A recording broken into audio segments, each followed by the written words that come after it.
Welcome back to our Super Hoops Walk. It's episode 28. This week, we're asking the question, just how good is Ronnie Edwards? Plus, we're asking these two to look back on the January transfer window and how good and overall was it for QPR. We're also getting to the end now of our worst ever QPR 11. We've got this already lined up. We'll look at it at the end of the video. But who is the worst ever QPR manager that we could ask to manage this awful side? And with it being Valentine's Day this Friday, we're asking Jawad and Michael how they fell in love with QPR, what's their backstory, and so on. So stay around for that. Right then, Jawad, just how good is Ronnie Edwards?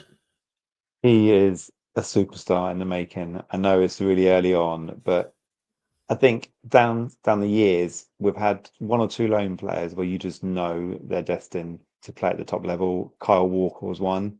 And he's Ronnie Edwards is probably the first one since then where you look at him and you think he's got everything to be a really top class modern centre back. He's not the tallest centre back, but every battle on Tuesday night he won it physically. He stood up to I think Gay up front for them. Big number 9 looks the pace, but didn't get the better of him once. Absolutely. And we've got his stats here. 7 duels won. Yeah, absolutely. Incredible. If I had £1 for every tweet I read where it said "Don't fall in love with a lone player" after that game, I think I'd be pretty rich by now. Yeah, and I also read someone saying that as soon as kind of I can't think what player they said, but as soon as they're fit, he has to come in because he's our player. And I'm like, no. As long as this guy is at QPR, he has to play because him and Cook, I think, are going to be, fantastic partnership. And I think he'll learn a lot from Cook as well. Yeah, and as that tweet there says, you're not missing Clark Salter, are you? As a result of it, of just how good he was. I love this one from Josh. Who says, Southampton fans and owners, listen up. This guy is bang average and just using your club for a wage. Sell him at a cut price immediately. I mean, best and easiest thing is to sell him to QPR. Dean says, sign him up. Whatever we have to do, just do it and make it happen.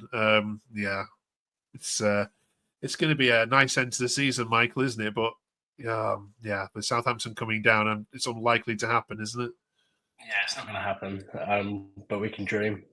He's just brilliant. We're spoiled for choice at the moment with Morrison, Cook, Clark Salter, obviously when they're all fit.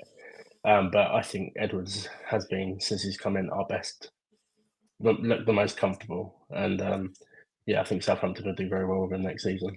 Yeah. We're talking about the Blackburn game in particular. We know it's gone, and you're probably watching this like a week on from it. But we've got to talk about Chair as well, because last week on here, of course, we didn't have a mini go at him. We just went through the tweets that said, look, he's having a bad season. He's not there, but he was played in the number 10 role, Jawad, against Blackburn. And as these tweets say, Dan says, playing on number 10 in the number 10 position. Who'd have thought? Elias, you have to say central, says Rob. It's where you do damage. Make this known to your manager. Sato was superb on the wing and will do the running. GMAC says he was man of the match. Did it work? Him being in his position which so many people have said he should be in, Jawad? Yeah, I was a bit surprised because I think Marty seemed to have settled on Varane, Field and Morgan in the 3, which meant there was no room for a proper number 10. And then when I saw that he had dropped Varane to the bench and was playing Morgan and Field, I was a little bit dubious if that would be a little bit lightweight, but Field was fantastic in that kind of protection role.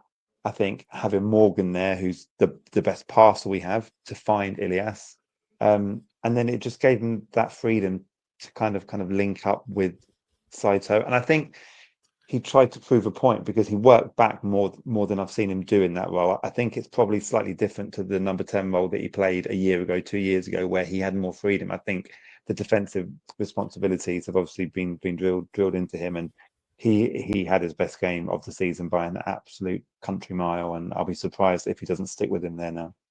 Yeah. You agree, Michael? It was a glimpse of his former self and what we know he can do, and I'm looking forward to the next few games.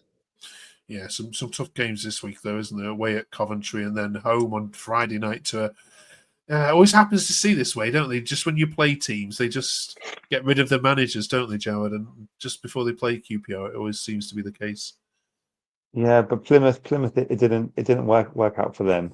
I think if we played them now, I think it'd be a lot tougher than when we played them 2 weeks ago, 3 weeks ago. I think that manager's gonna make his mark there, like we saw today. So he's not going to have much time to work with them. They've got a midweek game as well, so it's not like he's got a whole week to work. So yeah, I think after beating Blackburn, if you had offered me 7 points from the 3 games, Blackburn, Derby, Coventry, I'd have taken it. So if we can get 4 points this week, it'll be a really, really good.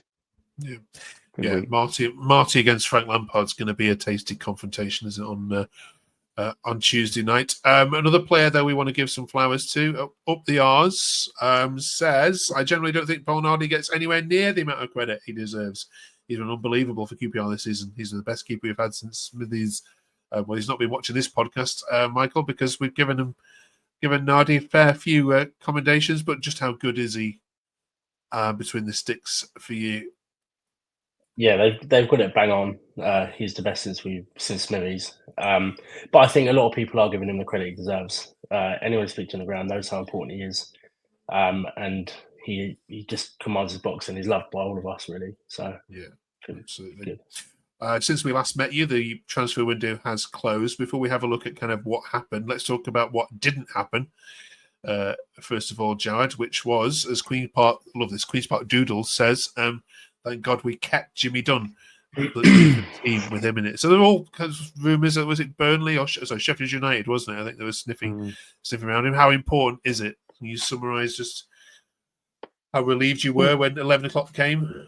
I think there's two things. I think they were obviously trying to get him on the cheap. I know there was a 2 million fee banded about, but I heard it was £400,000 up front with then a bonus based on promotion, which isn't set in stone for them, based on international appearances. So I think QPR have done well to stand firm. I think they obviously run the risk now of losing him for free, but with the league being so tight, I think it wouldn't have been sensible to cash in on him now. And he's so important. He was outstanding the other night again. He leads by example. He's improved so much in the last 12 months that I think it would have been really kind of would have brought everybody down, the players, the fans. I think it would have been a bit of a kind of deflation basically if he had gone. So I think everyone's thrilled, and if he did have his heart set on a move, he reacted brilliantly on Tuesday night by just getting out on the pitch and putting in the performance. Yeah, like he did. Absolutely. We'll ask you to grade the transfer window yet because you haven't seen obviously all these players. But Harvey Vale came in, I think, on one of the last minute ones. Michael from Chelsea. Ronnie Edwards has already spoken about. Overall, were you happy with the business that you did? Yeah, I was. I know we said about getting a few loans in, and we weren't going to do that. We're going to develop our own. But Ronnie Edwards, as we spoke about earlier on in this, he's been one of our best defenders. And also, I feel like our outs have been good. I think Heverton, they've got an option or like an obligation to buy for 2 million, which is great business by us, seeing though we got them for free, I think. And everybody else who went is just sort of not a miss for the squad, and they can develop elsewhere. And that Escudinho as well was linked with Barcelona in the summer, so I'll take him. Yeah, there's something quietly happening at QPR, isn't there? This season, I'm going to put you down as my new dark horses. It was Millwall, but I'm swapping allegiances to QPR now in terms of. There's always one team that surprises, isn't there? And I just have a feeling that everything. I think Millwall. It's a very happy camp. Millwall seem to have taken a similar approach to us now. They've brought in a lot of younger players in this window, so I think maybe in the next year or two, I think they'll have a real push for a top 6 place as well. I don't think we needed to do much business. I don't think there's much money left to do that much business either. So to get Edwards as a short-term fix, to get Yang, who looks like he's a really, really exciting player, and then Harvey Vale obviously is out for the rest of the season, but again, one that will play a big part next season, I would have thought. Yeah. Okay. Right, let's have a look then. We've been putting together the worst ever QPR 11 of the last couple of weeks. So this is what Jawad and Michael and others have helped us put together. This is some stinking team, this, isn't it? This is instant relegation, isn't it, Michael? Yeah, it's poor. We need a captain, though. First of all, Jawad, who out of these 11 for you would be who's the worst of the worst? We're not looking for the best. We're looking for the worst possible 11, worst possible person out of these 11. That midfield of Goss, Hendrick, and Zazelle. I genuinely think my son's under 17 could give them a game. Worst. I think in terms of actually what I saw on the pitch, I would go Tyler Roberts. There was something about him that I just did not stand. So yeah, I think he'd be an awful captain. Yeah, Michael.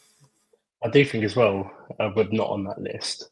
Ji-Sung Park, who was initially made our club captain, is an outside shout for the worst sort of captain we've had in the last sort of decade and a half. But on that list, I would say Jeff Hendrick, captain, because he was crap. Yeah, made your thoughts very, very clear on last week's video on that, Michael. Right, worst ever manager then, please. We need a manager to... Next week, we're doing the worst ever QPR shirts. If you've got that in mind, let us know in the comments. And if I'm sure Jared or Michael might have it in the cupboard somewhere. What's the worst ever QPR shirt you've seen? But manager, first of all, please. I've done my research, and the best QPR manager percentage-wise for wins is Ian Dowie, 53%. Whoa. And the lowest, if we go on stats, is Neil Critchley, who was maybe the most nothing manager we've ever had. But there's other names. Jimmy Floyd Hasselbank served up the most boring football I've ever seen. You obviously had Ainsworth. That was a kind of didn't go well at all. The style of football was non-existent. Paul Hart had a few games. One game, I think we ended up with 8 defenders on the pitch trying to hold on to win against Barnsley. And it's the only QPR game where we've won and they've been booed off the pitch. I think in 20 years' time, no one's going to remember Neil Critchley managed QPR. So I think I'm going to have to go him. Sicily the worst, and just, we did nothing under him. Michael? Yeah, I think with Critchley, he kind of was just sort of thrown in as like a stopgap till we got Marty in. So but I think the worst that I remember would be Jimmy Floyd Hasselbank or Mark Hughes. I absolutely hated Mark Hughes. And so did everyone in the stadium, singing "You're getting sacked in the morning" every week to our manager. He's the most sort of hated manager for me, Mark Hughes. So I'll have to go in. Yeah, I had Mark Hughes, but the only thing that saved him was that run of games when we stayed up, when we beat Tottenham at home, we beat Liverpool at home, we beat Arsenal at home. I think we beat Sheffield United at home, maybe, or Sunderland at home. And it was those games where we played so well. That Liverpool comeback is one of my favourite ever QPR games. So that kind of saved him. But I can't stand him, and it's so good to see him down at Carlisle now. I feel sorry for them, but that just saved him from me. Right. Let us know in the comments who you've got. Thank you very much for that then. And thank you for all your work on the worst ever QPR 11. We'll keep that in storage. You might be changing it over the years, and let's see. Finally, it's Valentine's Day on Friday, so we're asking these guys about their love stories with QPR. When did it first start, and have they ever come close to a divorce? Let's find out. Michael, what's your backstory with QPR, please? So I went to a couple of games that sort of aren't as memorable when I was younger. But the first game that I fell in love with QPR was when we played Stoke at home. Djibril Cissé, last minute winner. And my dad took me to it. And it was just under the floodlights. It was just one of the best memories for me as a QPR fan. And that was That was it. And then we lost 5-0 against Swansea the following season, so it was a bit of a bring back to reality. So cool, Jawad. My dad started supporting QPR in the 70s, and then took me to my first game when I was about 3 years old. So obviously I have no recollection of what the game was. That was 1980, 85, 86. And then been going ever since. But the first memory, the first game I can really, really remember was an FA Cup replay against Arsenal under the lights, 1991. I must have been 9, I think, 8 years old. And we beat them 2-0. Andy Sinton and Kenny Sampson scored. We were standing in the loft end. And yeah, I can really, really remember that night and that feeling. And then in the next round, we played Liverpool at home. 2-2, again, a brilliant day, scored a last-minute winner. And in those days, I couldn't quite see over the barrier, so my dad used to bring a green bucket with him to every game. Used to carry a bucket down the street for me to stand on, so I could see. Yeah, so it's been 39 years of pain. But wouldn't change it for the world. Absolutely. And you've never come close to a divorce, either of you. I mean, you've had arguments like you have in any relationship, but you've never come close to walking away. No, you can change. There's two things in your life you can't change, isn't there? Your parents and your football team.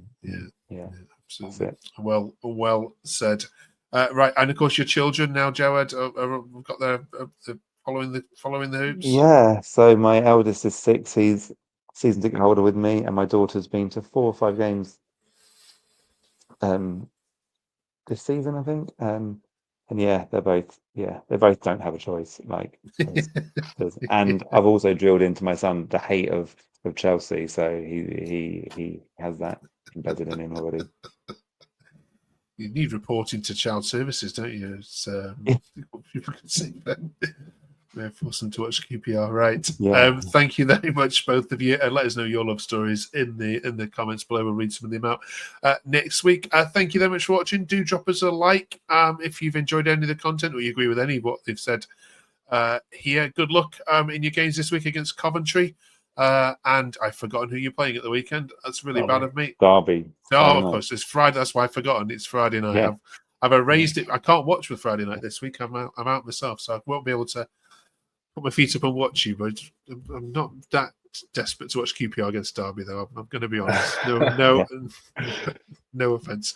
I'm sure you'll enjoy it. Right. See you next week.